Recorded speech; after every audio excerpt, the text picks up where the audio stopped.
Unpleasant events in the late 1990s threatened the appearance of the Queen's favorite daughter-in-law in the Windsor dynasty. Sophie Rhys-Jones dated the Queen's youngest son for several years before the couple decided to formalize their relationship. Eventually, the lovers announced their engagement and began preparing for the wedding, but the celebration was threatened by a cruel betrayal by one of Sophie's friends. The prince's favorite was a successful PR specialist and owner of her own company. And suddenly she found the most unexpected of her photos on the covers of almost all tabloids. That's what Channel 5's new documentary Edward and Sophie, Stubborn Royalty? Can you even imagine that?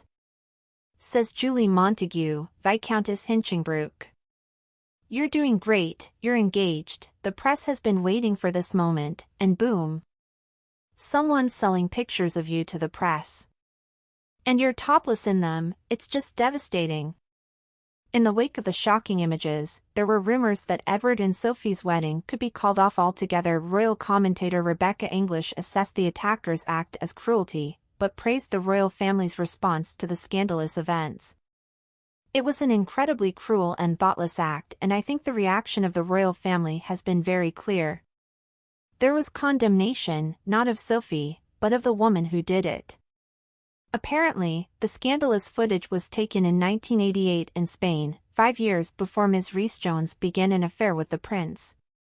Nevertheless, this did not affect the couple's determination to formalize a legal marriage. The royal wedding was held in Windsor, and to the guests Edward and Sophie had a small request concerning the solemn dress code. By the way, the Windsors have always been friendly towards the chosen one of the youngest of the Queen's children. She became the first girlfriend of the titular person, who was officially allowed to stay at Buckingham Palace until the engagement to Edward.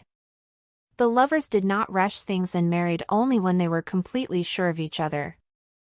It worked. Elizabeth and Philip's youngest son became their only child who did not survive the divorce, and recently the Wessexes celebrated their 21st wedding anniversary.